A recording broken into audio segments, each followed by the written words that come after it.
Kaiser. Yeah. Do you like kaiju? I've been known to like some kaiju sometimes. I Not enjoy all kaiju. not all kaiju. Not all kaiju. Not all kaiju. Not all kaiju. Not all kaiju. You a Gamera guy? Friend of children? Actually, I don't know if I've ever seen a Gamera movie. Yeah. Well, here's the thing. I've seen a lot of modern kaiju, but so that's the thing. I wouldn't call myself like a big kaiju guy. Right. I haven't seen the original Godzilla. Really? But You haven't seen the 50s one? No, but funny enough, I've seen the original Mothra movie. That is weird. Yeah, I saw the original Mothra movie because I actually did it as a MST3K for a furry convention with a couple friends. Okay. So we're here to talk about Godzilla Minus One. What was your first Godzilla movie then? My first Godzilla movie is not a very good one. Was it the Matthew Broderick one? Yeah. That's a lot of dinner.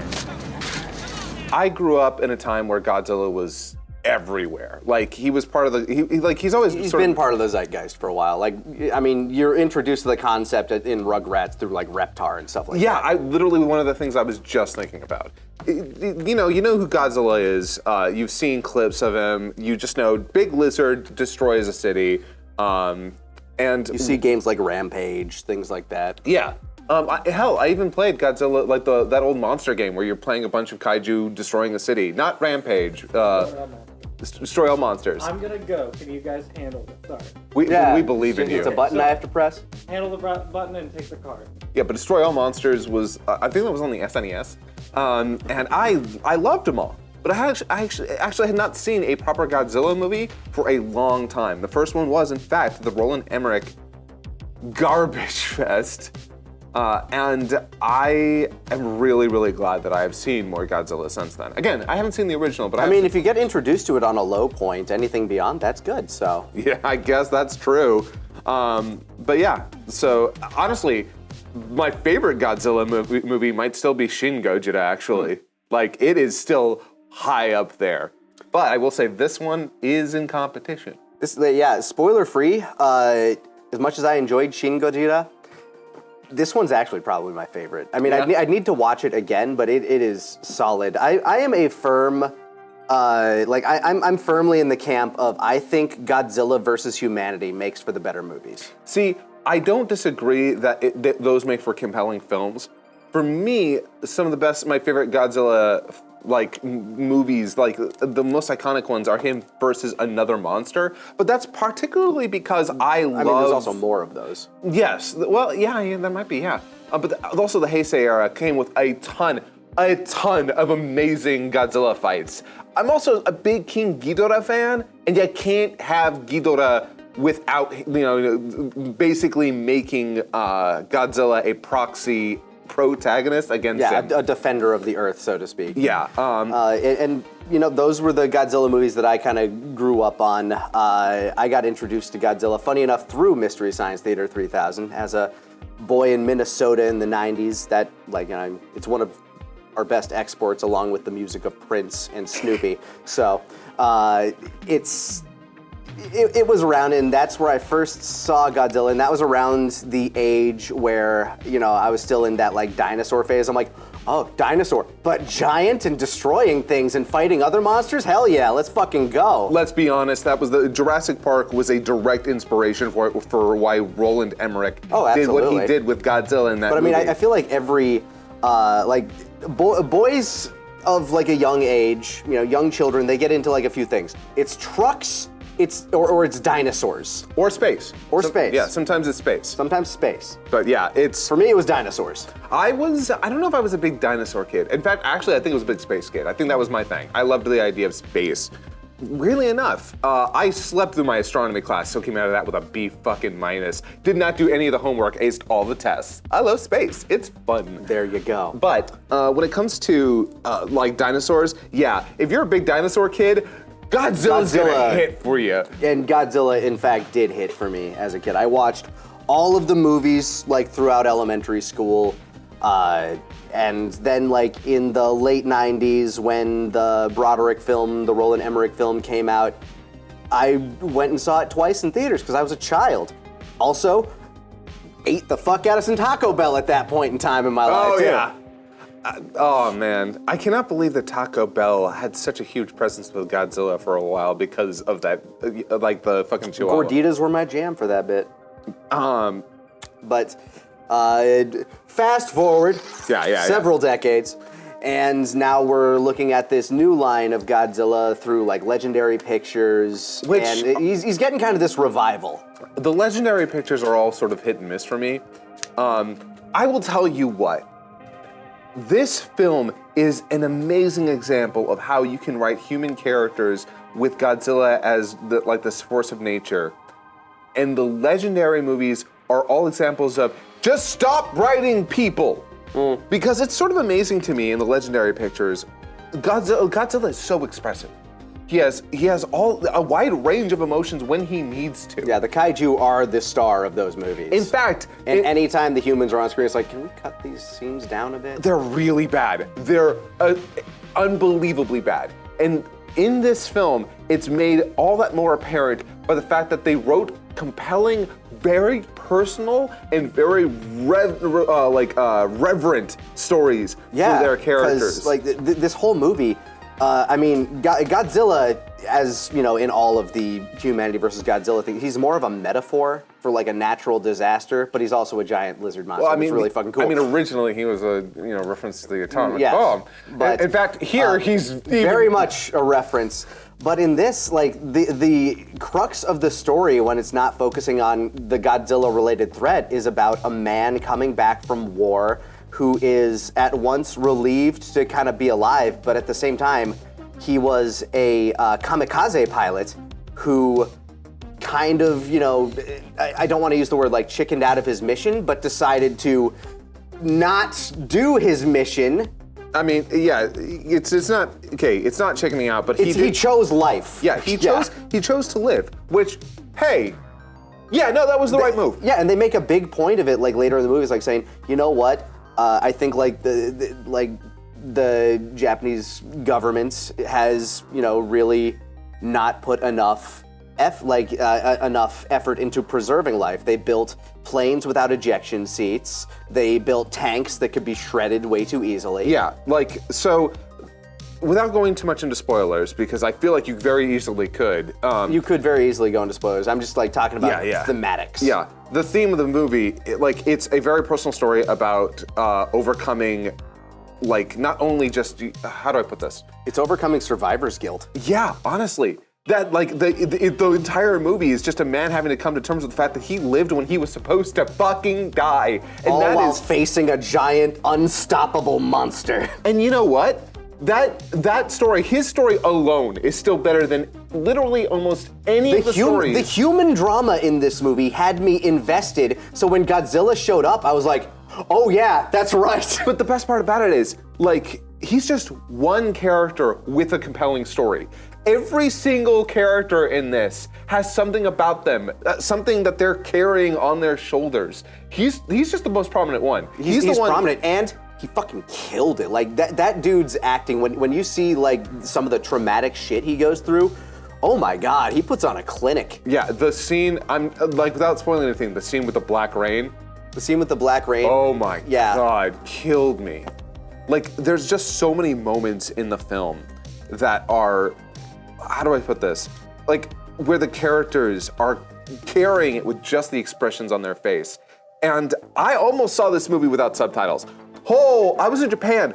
The last day I was in Japan, it came out. I almost made time for it in theaters. Really glad I didn't, because the dialogue in this film is also really important and got me crying at least twice. Yeah, I know you made a comparison. You said that Shin Godzilla might be your favorite. It might be, because, well, for me, Shin Godzilla is a film that is highly, highly reminiscent of those original films in ways where I've gone back and I've seen a couple of those older films now. But, when you take a look at Shin Godzilla, it is a film about about Japan coming together and cutting through bureaucracy and the failure of modern government. There's some of that in this film as well, but it is not trying to capture the original visual or it's not trying to capture that original feeling of those Godzilla films. It's trying to reimagine that original scenario with a modern lens. Yeah, which I really like, and just kind of like going back to the dialogue. The one part that I kind of dislike about Shin Gojira is the dialogue itself, especially when they scripted English-speaking actors. Oh, yeah. Because nobody fucking talks like that. Yeah. It takes me all the way out of the movie. Whereas this, I was invested throughout, and I think this might be my favorite Godzilla movie because of that. I want to see it again. Because I did go back and rewatch Shin Gojira pretty much directly after we saw this, just to kind of like get that fresh in my head. And yeah, this Godzilla Minus One stands up to me, like big compared to it. I also have to give them credit. Now, the Japanese filming industry is incredibly abusive and exploitative. So when I say this, I'd like to point out that it's impressive, but it's also horrifying. The budget for this film. Do you know what the budget for this film was? No clue. Between 25 and 50. That's Insane. Yeah. Especially for how fucking good Godzilla looked throughout the movie. Yeah, Godzilla. So there's some bad CG in the movie. There's just some bad shots. There is, but Godzilla almost always looks amazing. Godzilla always looks so goddamn sick. Like, there are scenes where he's doing his awesome, like, water lizard thing, and he's, like, swimming behind the boat. I'm like, holy fuck, is that practical? Yeah, like look, that shot, there's that shot in the boat. We go full horror movie in that moment. The music isn't too overpowering. The sounds are not overpowering. It felt like Jaws. Like, it gave me Jaws vibes. I mean, it's doing it on purpose. I was about to say, if there wasn't if the director had not seen Jaws, congratulations. On being one of 5 people who haven't seen Jaws. Yeah, especially if you're a filmmaker. But like oh my God, yes, it's just Jaws, but with a kaiju, and that's amazing. Just the look on Godzilla's eyes throughout that, just like, oh, I'm gonna fucking eat you, I'm gonna eat you. I gotta say this, as much as I love Shin Gojira, the eyes were a choice. I actually kind of love them, the fucking derpy ass looking eyes, and like. That being said, I prefer the eyes here. Oh yeah. They look like, oh, he looks like a monster. Yeah, this Godzilla, it doesn't feel like it's how do I put this? He almost feels like an eldritch abomination in places. Like, it does not feel like he is a naturally created, or even, like, he does not feel like a creature that should exist. And it's so creepy. And it's made worse by the nuclear experiments. So. Yeah, which, I remember, so, in the very early on in the movie, it's actually remarkably fast how fast, like, I was not expecting how quickly Godzilla. they show you Godzilla. Yeah. And like the first time you see Godzilla. He's tiny. Tiny, but well, yeah, he's basically the size of like, the T-Rex from Jurassic Park. Yeah, he's not that big. Like, he's destroying the shit out of their camp, but holy shit, like, just that monster marching out of the jungle in the night. Yeah. No, it's a terrifying scene, but when I was watching it, I'm like, is Godzilla that tiny in this one? Yeah, it's like, he's like the size of like King Kong in like the Peter Jackson movie. Yeah. And then we find out, through circumstances, he get bigger. Yeah, he get way bigger. There's like a little, like a splash of like, time passes, and there were nuclear testing at the Bikini Atoll. And yeah, that shot, I was like, oh, there's a lot of really great shots in this film, and I don't know. I don't know how much more I want to talk about the movie before we really get into the nitty-gritty, because there's so much I do want to talk about. Is there anything else that's like non-spoiler related? Yeah, because I mean, honestly, actually, there's one more thing that I'll say, and it is a criticism, and I'm gonna get flack for this one. I know it, because I've already talked to some people who were like, "What do you mean? This was great. I liked this." I was not a fan of their particular usage of the Godzilla theme. Not that I didn't want it to be in the movie, not that it wasn't even used in the right place, but the problem I had was they used the original recording. They used the original orchestration and in a film. So it's sort of interesting. Shin Gojira is a modern Godzilla, like in modern times, but kind of trying to reimagine it with the original tone. Yeah. The original tone, harkening back in its tone and its imagery. Which that worked with not only Shiro Sagesu's music, he just kills it, even if he does just take a song from Evangelion. I see where you're coming from. But here, it is no, we're going back to the 1940s. We're going back to that time where Godzilla originally attacked, but with a modern lens. Yeah. It's a modern, and that's why using that song, that original piece, it felt like it clashed with the tone that the movie was going for. I see a little bit where you're coming from, where the original recording does come across as a little, for lack of a better word, frumpy. It's a little, it comes with all of the age that a song that was recorded back then would come with. And for me, it's like a comparison of, I remember when I was playing through Dragon Quest XI, right? And I had to immediately download a mod that replaced all of the in-game music with the reorchestrated versions because the in-game music was all MIDI.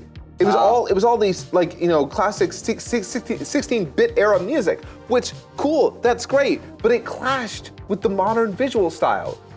I see where you come from. I don't necessarily agree, but I'm not going to be somebody that says, "Oh, you fucking idiot" for that kind of an opinion. Because I agree. When I first heard the song queuing up, I'm like, something about this is just kind of vibing a little odd, but I'm down.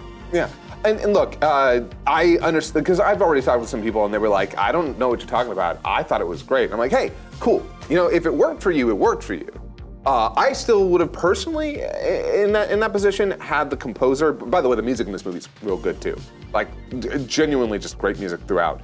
I would have had the composer go and recreate the theme song, but with a modern instrumentation. That's what I would have done. I would have kept the brass. I do like the brass in it. Yeah, no, I mean, getting rid of the brass, but you could also make it a bit more of a fuller orchestration to help kind of carry it. But yeah, no, that's just my perspective. That's one of the few critiques I actually have of the film. One of the other ones I have, spoilers, so. I'll stand by that. I think that this is one of the best Godzilla movies ever made, in my opinion. Yeah. The only critique I might have is, and maybe this is just me as a theater goer getting older, I think it could have cut a little bit here and there. I don't know. I don't like sitting in movie theaters for over 2 hours anymore. That's me. So for me, it's hard to think necessarily what I would have cut, mostly because it felt like every scene had a reason, a purpose that plays back later. So it's hard for me to say whether or not I would have cut it. Every scene felt great, and even as somebody that's oh man, I just want to see the Kaijus fight. A good majority of this movie is the human drama. Yeah, and that's fine, largely because they wrote really great characters. Mm-hmm. Then there is some Deus Ex Machina here and there, but I'll get to that in spoilers. Yeah, I know what you're talking about already. Yeah. But yeah, you know what? Honestly, this is one of the best Japanese live action films I've ever seen. It's up there with me for Shin Godzilla. The problem with Shin Godzilla and Godzilla Minus One, I don't know why I keep saying Gojira for Shin Godzilla, but Godzilla for Godzilla Minus One. Because Godzilla Minus One is actually spelled Godzilla Minus One on the poster. Gojira is actually spelled Gojira. Oh, you might be right. Yeah. But between the two of them, they hit differently for me. It's hard to compare them because they're accomplishing different goals. Their tones are different, their messages are somewhat similar, but ultimately distinct. And so for me, it's hard to say which one comes out on top. But I will say, I love this movie, and I highly recommend that if you're into Kaiju, how have you not seen this yet? It's in theaters, hurry, it's gonna leave soon. Unless it gets an extended run, you never know. I really hope it does. too. It's killing. It's the highest grossing live action Japanese picture in the States. Yeah. I mean, and here's the thing, I also love a period piece. I just remember sitting down, just watching this, I'm like, at the same time this is going on, Oppenheimer is happening. Yeah, oh man, war never changes. 'Tis the month before Giftmas, so come, make some noise. I've got wonderful deals for all good girls and good boys. With t-shirts and hats, sweaters and pins, sure to fill all who receive them with wonder and grins. A new Piccoloshi and holiday sweater. My power is maximum, but wait, it gets better. We've got Dodge shirts and hats in both orange and in lime. Bitch, I drink people and androids are back, but for a limited time. And what's to my wandering eyes should appear? Why, it's a new shirt celebrating our 15th year. So to sharkrobot.com with joy and with cheer. Merry Christmas to all, and a Happy New Year.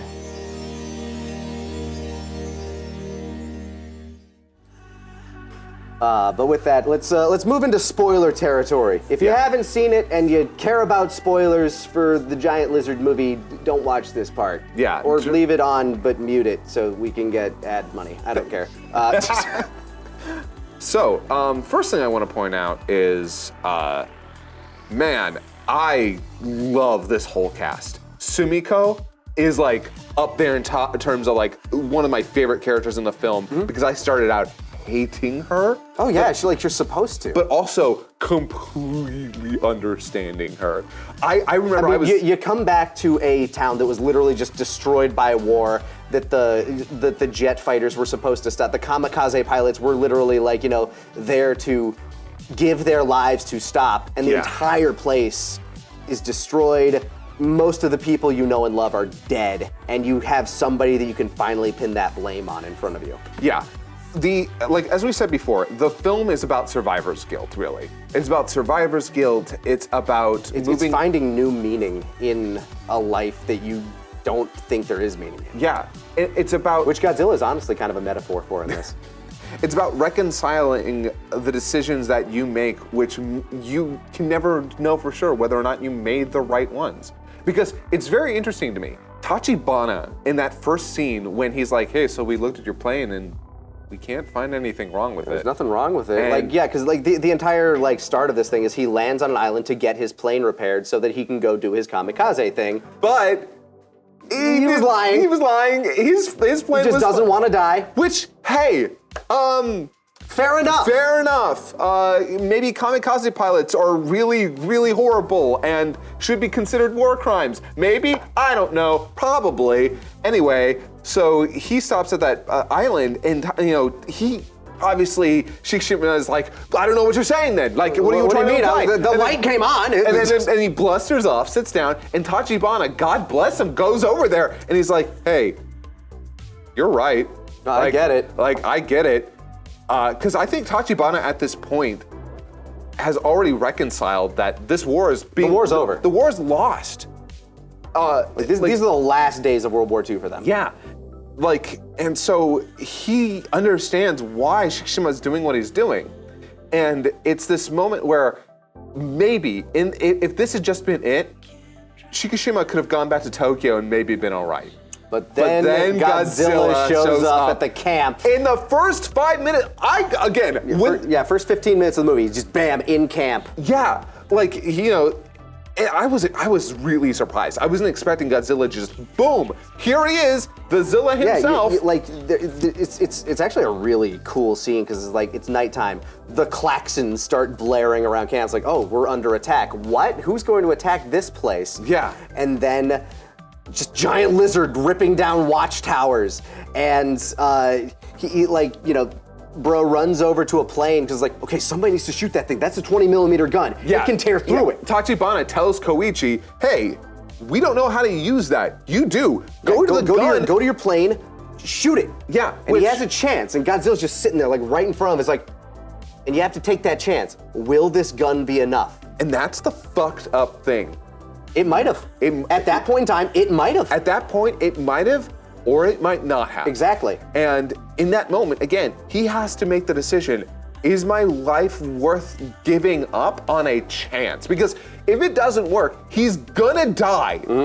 He'll get a couple of shots in, maybe Godzilla's damaged, but as we find out, it takes a lot more to kill this motherfucker. Later, especially when he goes through that growth spurt. But this is still tiny, still potentially fleshy. Yeah, so this, and the film never gives you an answer of whether or not that gun would have been enough. Yeah. But he chooses to not do it. And guess in what doing happens? So, the others start firing on it with small arms, and Godzilla rips everybody except him and Tachibana apart. Which, obviously was their mistake. They shouldn't have attacked him. No, they shouldn't have. It's very likely that Godzilla would have been like, okay, I'm piecing out now. I'm bored here now. Yeah, but unfortunately, they all attack him, and everybody except for Koichi and Shikishima and Tachibana die. All of them are dead, and of course, Tachibana blames him. Yeah. He's like, you had a chance to get out there and attack, which is you had the better gun. Which is such a fucking, immediately, we already have this horrible juxtaposition of him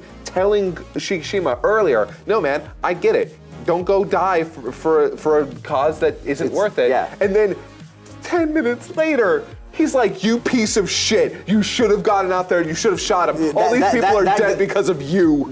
To him, that goes from like, you chose life, I understand, to you're a fucking coward. Yeah, and that, oh man. And then he immediately goes home to his bombed out city, learns that his parents are dead, and immediately gets blamed by his neighbor, like, this is your fucking fault for not doing your job. So he's like just getting layer upon layer of this bullshit on him. Which, by the way, if you're an American viewer and you don't know much about World War II, there are some people out there who think, oh, we dropped 2 bombs on them. That was it, right? No. No, we firebombed a lot of Japan.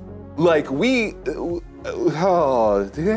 War II was actually War really is just awful. bad in general. Yeah. I'm just gonna leave it at that. Yeah, But yeah, so he has to deal with all of this survivor's guilt, and then he's met with what would eventually become a found family as a young woman carrying a baby who had presumably just robbed some dudes. Runs up, like, hold this! Hands him a baby. She just runs off. Which shit. Noriko is so great, and with the story with her and Akiko, like The baby. By the way, Sumiko, Noriko, and Akiko. I understand Ko is a common like last name for girls in Japan. It's easy for American audiences to remember. I mean, I won't lie. I was able to remember a lot of names in this movie because they kind of follow similar structures. But yeah, like the whole setup of none of these 4 people are related. Sumiko is unrelated to those 3. Those 3 are unrelated to each other. Like, And like the most beautiful part is, like, you know, we come to learn that all 3 of them, Noriko and, you know, Akiko at the very least, are all orphans. Like, Akiko was given to Noriko to take care of by, like, you know, as the dying wish of the mother. And she's like, okay, I mean, who else is going to? Yeah. So it's literally the story of like 3 orphans. It is a beautiful story, which they actually kind of lampshade later when they're having like a drunken conversation with his later associates. right.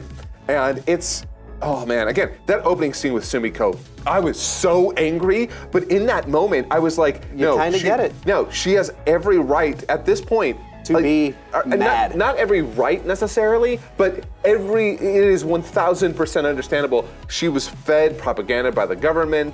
I mean, she was fed propaganda, and her son died. And her children died, and now this person She's angry, and she needs somebody to blame, and there's somebody that she's been programmed to blame. which comes back later in a scene that made me fucking cry. And then, you know, Sumiko comes around when she finds out, like, at first, okay, I will say this juxtaposition was a little too ham-fisted when she's like, I don't care if she's got a baby. What do I care? Wait a second, You hold need on. this rice for the baby? Well, it's like, wait, hold on. Does she know how to breastfeed? It's not hers. And then she finds out, like, oh shit, okay, you have no idea what you're doing. I can't leave now, which... Yeah, she ends up becoming kind of like the auntie for... Yeah, she's like, and it's not uncommon in that time in Japan. Hell, it wasn't. I don't know if it was that uncommon. They end up like kind of it's sort of like a time lapse that we see where they start to slowly rebuild over time. He gets a job post-war to help support everybody by going out and decommissioning old water mines. Yeah, a very dangerous job, which people died doing back then, by the way. And it's... But it also was a chance to show off that he has, like, you know, he's an impeccable marksman. Yeah, honestly, there's nothing I love more than just those little moments where you get to see, like, the true talent of a character come out in new ways. Like, when he's like... Hey, And it would come back in a number of ways later on. Yeah. Especially after Godzilla starts showing up and ripping apart battleships. Before we get into that, I love the crew of that ship. Yeah, again, Jaws vibes. Like the captain, this grizzled old captain, the plucky... scientist. Oh my God. He's the best character in the film for me. pretty great. I love him. I love like this dude who's like, I don't know how to explain him, but he's desperately trying to do good with the science that he knows. He's trying to keep an optimistic outlook. He's he's trying to keep things together. I don't remember what his background was, but he screamed to me as like somebody who was part of the government who was trying to do good by He was the a weapons. citizens. He developed weapons for the Japanese government. That was because like a big part of this movie is that like we can't count on the government to do this. It's actually a citizens group that comes together to battle Godzilla. Yeah, because one of the overarching themes is, hey, the government really fucked us here. The government absolutely, at every single step of World War II, the Japanese government failed in horrible ways. Which, and hey, our government failed in a lot of ways too. Our government did terrible things. This is like, but the major part of this film is, hey, like the government here. Institution bad, people good. Yes, which, hell yeah, I'm all about that. Personally, like I'm all about a story where it's like we need to look out for each other, we need to take care of each other, we need to come together and be a community. Which, hell, God, just again, it's like you said, that when it is encapsulated perfectly with Sumiko, Akiko, Noriko, and Shikishima. Yeah, it's a found family. They are literally the encapsulation of people coming together to raise each other up above a horrible, horrible tragedy. Yeah, dude's trying to like get over his entire arc is the fact that his war never ended. Yeah. Yeah. It's because he left all those bodies behind. He never really like stood up to the anything that he truly believed in. He just ran from everything. And you don't blame him. No. You can't. Especially when Godzilla shows up, it's like, what the fuck you want me to do? Oh my God. Okay, so the first time we see Godzilla, really see him post the Bikini Atoll, it's less about when you first see him. It's more about they ride up to this American battleship that had been destroyed. Just ruined. It's like, okay, so what are we supposed to do about the thing that did that? And they're in these fucking wooden dinghies with a machine gun on the back and a few landmines loaded, or a few sea mines loaded on them. Before I forget it, there's one part I want to point out, and this kind of bothered me because this happens kind of weirdly often in Japanese live action cinema for me. So we get that moment where there's supposed to be a bunch of boats out there, right? Mm-hmm. We only hear from the boats. We don't see a lot of the boats. So ocean's big, man. But here's the thing. They're close enough to each other that they can see each other, but we don't get a lot of visual exposition. We don't get establishing shots where here's where the boats are. So when that second boat gets taken out by Godzilla early on, I was like, there was another boat we get right there. one establishing shot that shows them when they're mine sweeping. Yeah. And that's kind of like their formation. But we also get that time skip. Mm-hmm. We're reminded that we've been waiting a while. So when that boat shows back up, it felt like there was too much time that had passed. I don't know. I wasn't confused by it. But.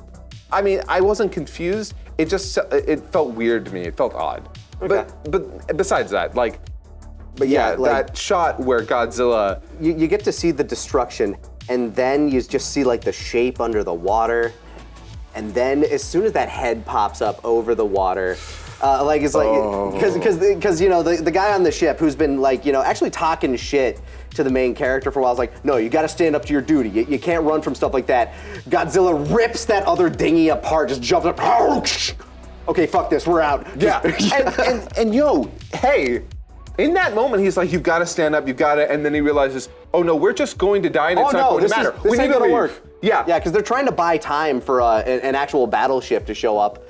And the ensuing chase scene is one of the most riveting parts of the movie. It's a horror scene. Is. It's just it's like this is a fucking monster that's chasing the heroes, and all they can do is just keep. It looks horrifying, just behind them. He's like, yeah, you're my fucking lunch. Which they detonate one on him, does nothing, and then Shikishima was like, no, we need to get it in his mouth. Yeah, we need to get one of those mines in his mouth, and they do. Yeah, and it's the only time we see Godzilla take damage. Well, I mean, not the only time. Later, the first time. Yeah. And it would be a mortal wound, but. Okay, so I will say this. Weird decision to give him a healing factor like this. Yeah, like a Wolverine style immortality almost healing factor. Little weird, not how I would have gone about that myself. Kind of feels like it's Here's the thing. I could have dealt with a healing factor, not the I just blew a quarter of your skull off healing factor though. Yeah, it felt like a little, because I don't mind him healing quickly. I don't mind we took off his arm. Yeah, he's a lizard. That's fine. Yeah, I don't mind him healing way quicker than even if you blew off part of his jaw. But no, we see the top half, top quarter of his head just go. Yeah, he comes back immediately. It is little and that's a little weird. I would not have done that myself. It really changes the scope of tension. Yeah. Also, I know he's supposed to be an unnaturally occurring creature, but that's a little we've gone from Early on, they actually established that he is a naturally occurring creature because the locals had told legends about him for a long time. Yeah, but he also got hit by nuclear bombs. Yeah. That isn't natural. Gotcha. That's the unnatural part. So it feels a little bit weird to me that they gave him Wolverine's healing factor. But that being said, it doesn't ruin the movie. No. And it's just a little bit, okay, that's a little OP. Whatever, okay.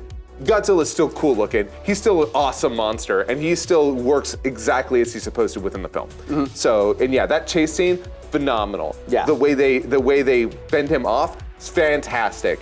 Love this, and then we get the first hint at the atomic breath.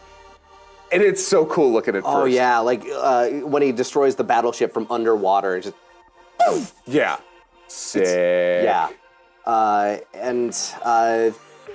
I mean, we've gone over the fact that the story with the humans is beautiful, so I don't want to recap. Yeah, we don't have to go through the whole thing. The second big Godzilla attack, he finally makes landfall, and you finally get to see what Godzilla does in a city, and holy shit.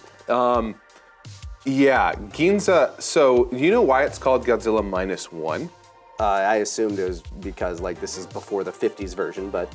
Godzilla Minus One. Minus One is because World War II was considered the lowest point of Japan. They had lost everything. It was a rebuilding point for them in a lot of ways.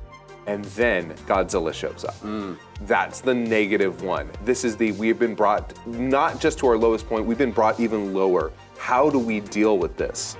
It is, you can deal with losing everything, but can you deal with then having to deal with basically a repeat of what you just had encapsulated in this creature?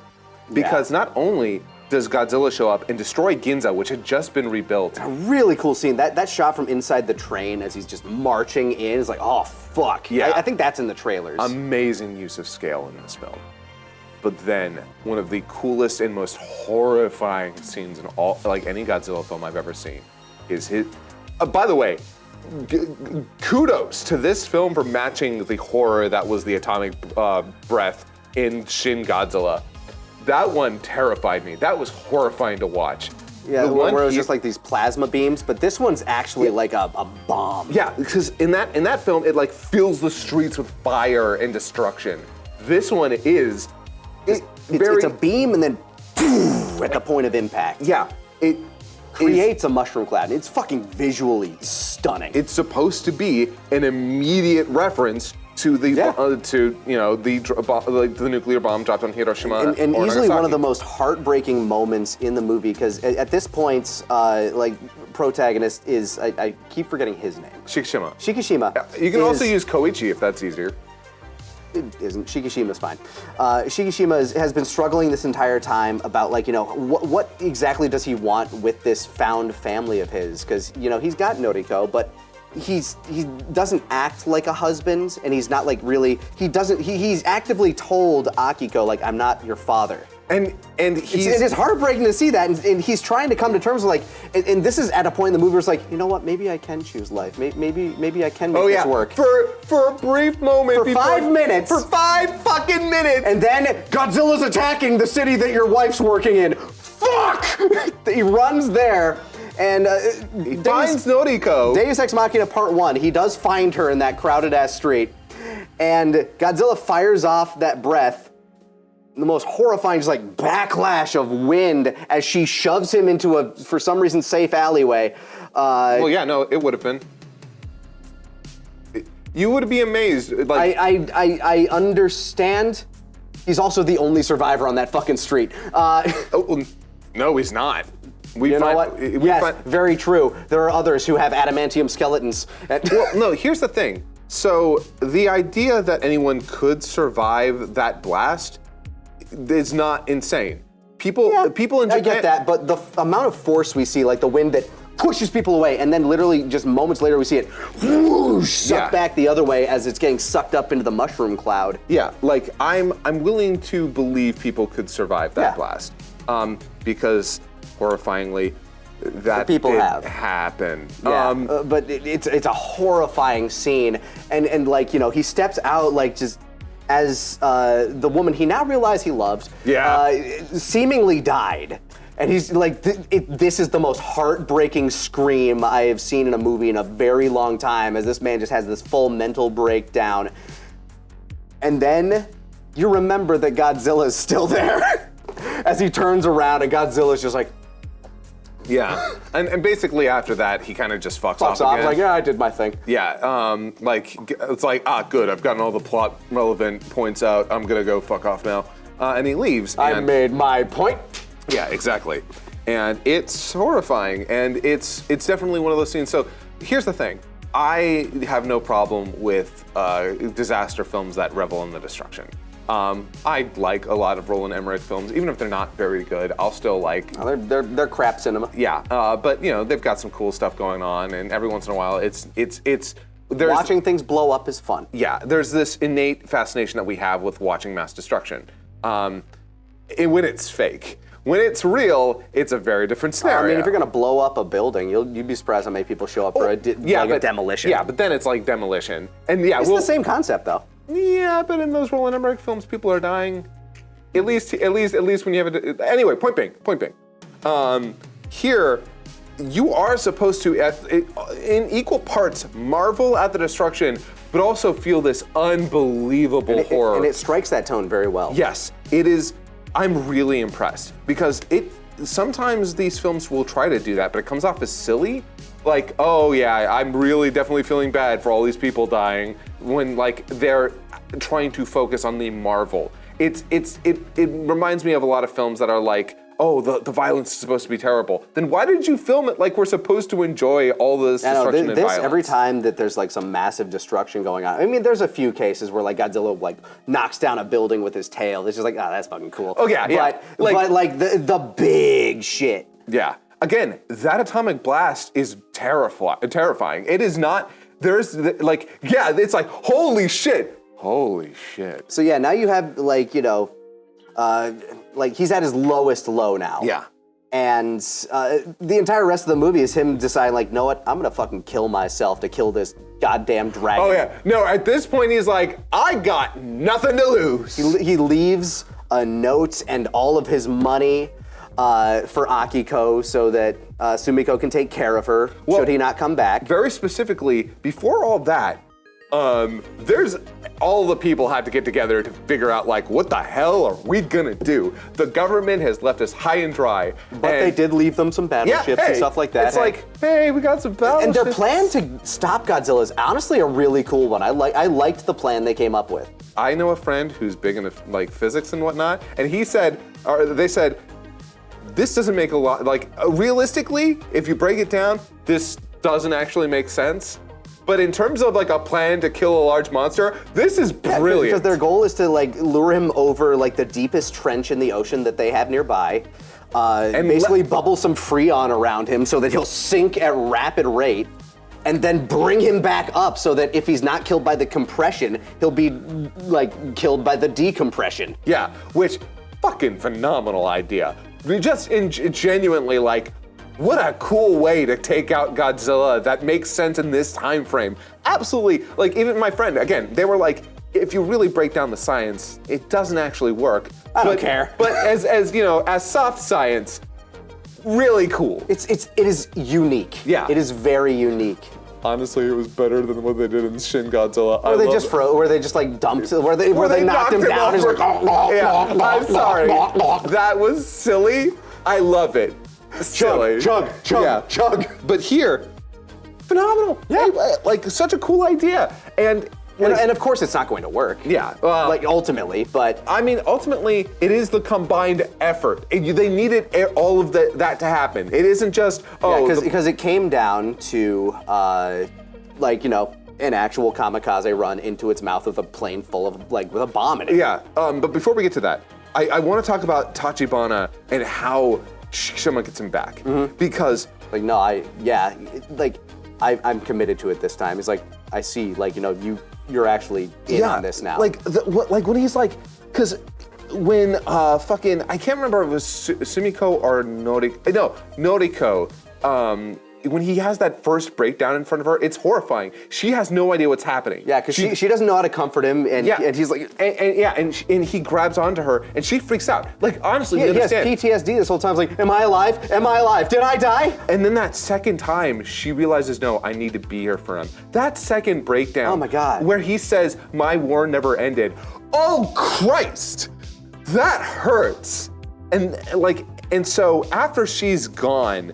And he's like, I got nothing else except for this child, and I can't provide for this child as I am. Yeah, and he's like, I need Tachibana. I need him specifically. It has to be him. He needs closure. Nobody realizes why, and it's literally because I need him to know that I'm going to do the right thing. That the people that he worked with who died, I'm going to give my life to do what I should have done back then. Yeah, I need you to fix up this experimental jet so that I can fly it into Godzilla's fucking face. Yeah, and Tachibana is furious. By the way, goading him out because he's like, if I were honest with you, you'd never have showed up. I had to tell you it was your fault those people died just so you'd come here and beat me up so I could keep you here to help me do what we both need to do. Brilliant, A+, fantastic. But Tachibana, when he realizes, oh my God, he's really gonna do this. He's gonna kill himself to kill Godzilla. There's a moment where he's like, okay, so this is what you're gonna do. When you get close, you're gonna pull this to prime the bomb. Yeah, and it's gonna prime the bomb. And I thought they were gonna do a bait and switch there for a second. I thought, okay. Because I heard you in the theater, and you had the same idea that I did, where I thought oh, he built in an injector seat, that motherfucker. Which he did. I would have, here's the thing. Not necessarily necessary. True. Because as we find out later. The way they did it's fine. Yeah, the way they did it's fine. I thought it was misdirection, but here's a cool thing. In that shot where we're seeing the plane, there's German on it that tells you what it is. Also, that scene earlier when they were like, the Japanese government failed us. They gave us planes without ejector seats. Yeah, they were lampshading it a lot. And you see that it's German. Yeah. That's the immediate that's not a Japanese plane. It's a German plane, a German model plane. Yeah, that has an ejector seat. And then later on, right, as all the action is going down, we get a flashback to that scene because it cuts away after he said, "Here's what you do." And it ultimately makes sense that he would tell him, "There is something here," which means everything. Yeah. That Tachibana, after saying you should basically you should have died for your country. Yeah, you should have died for your country. He's like, you don't need to die. Yeah, you choose life. Yeah, and even Shikishima's like, why are you for that moment? He's like, how? I should die for this. And no, fucking Tachibana's like, no, you don't need to die. You shouldn't have to. This sucks. If you can live, you need to live. And that all leads, if I can jump a little bit further ahead. Of course.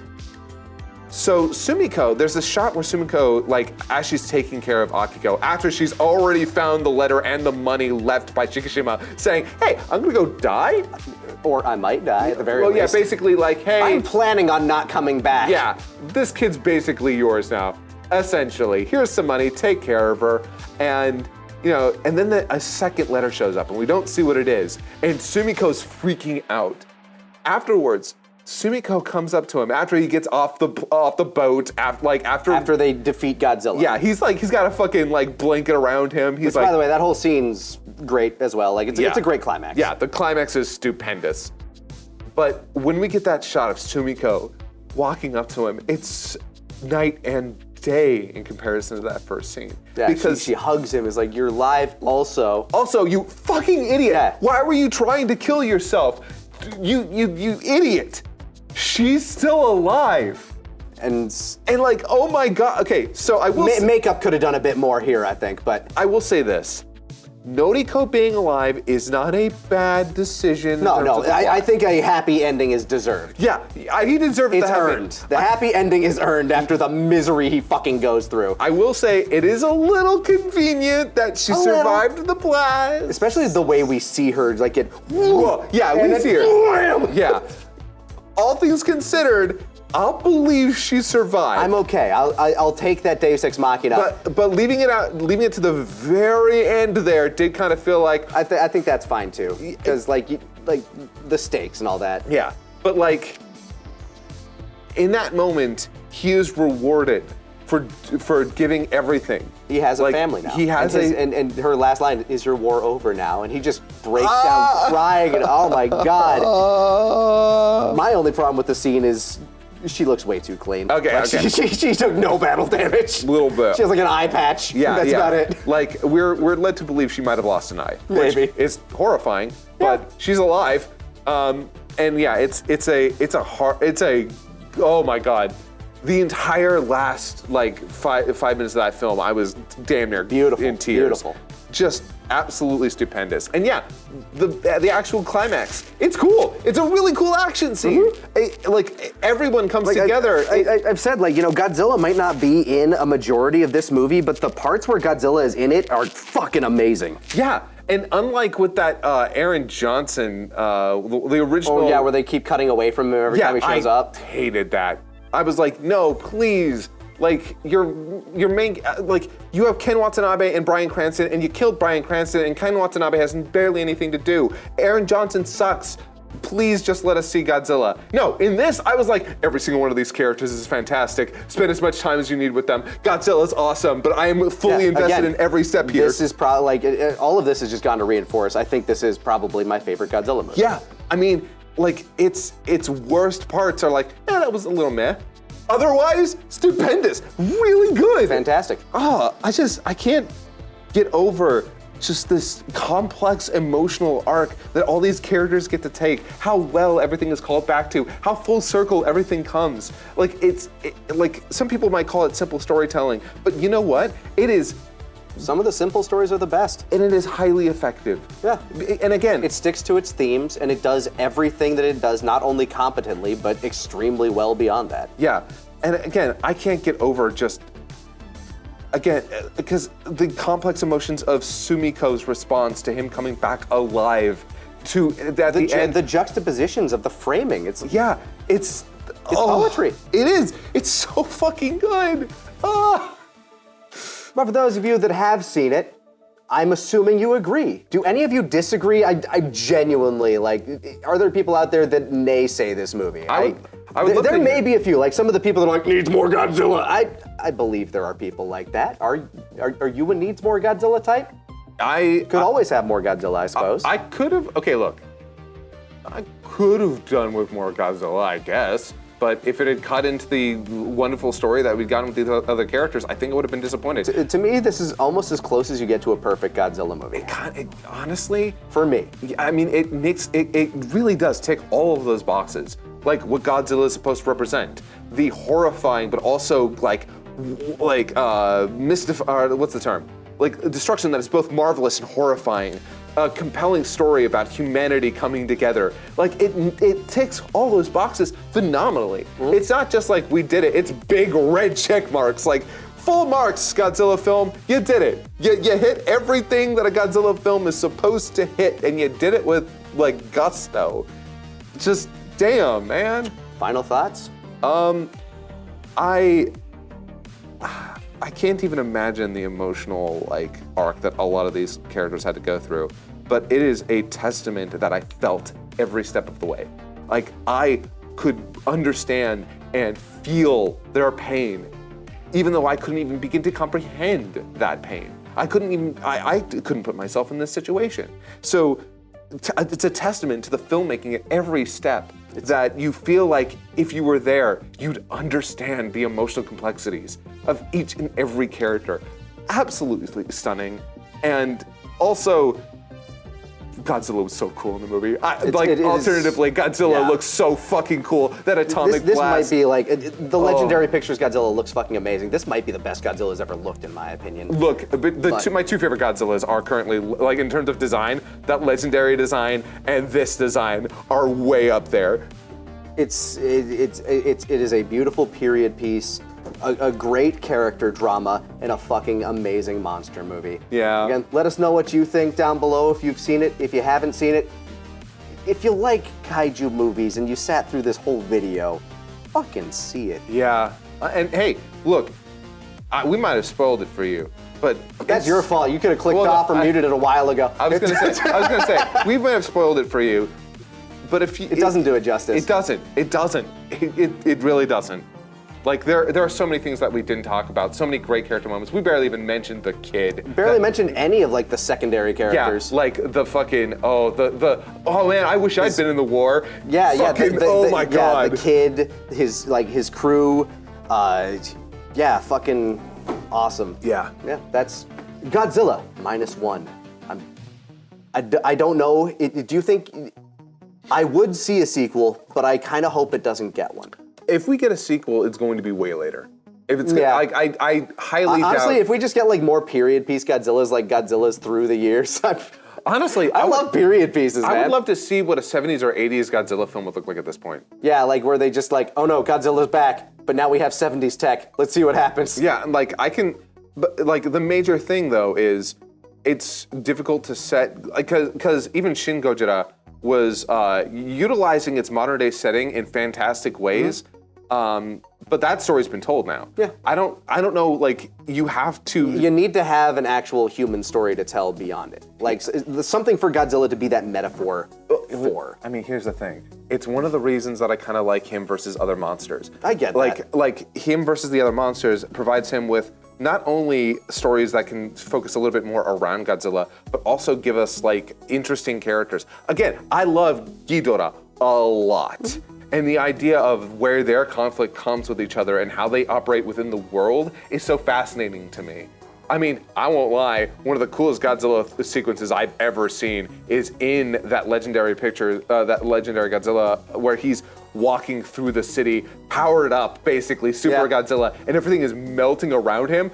That was sick. And look, it feels like from this point forward, like, you know, Godzilla is just gonna keep fucking going, man. I mean, we got like the new trailer recently for you the mean new Godzilla Plus One? Yeah, Godzilla. Yeah, That's not my joke, by the way. I stole that from somebody on Twitter who was way funnier than me. Godzilla and Kong. Yeah. Whatever. Pink Godzilla. I'm down. These films all kind of look the same now. They do. I mean, they're basically like, again, I told you, like, one of the reasons I really like Godzilla versus Humanity is when we do get those legendary things where he is fighting other kaiju, they have the same vibe as a superhero movie to me now.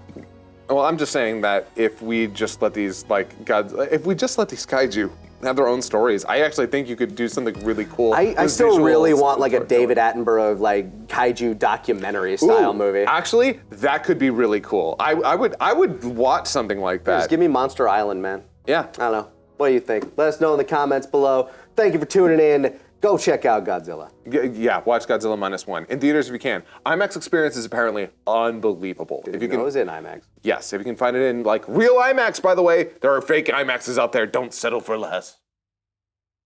Bye. Bye.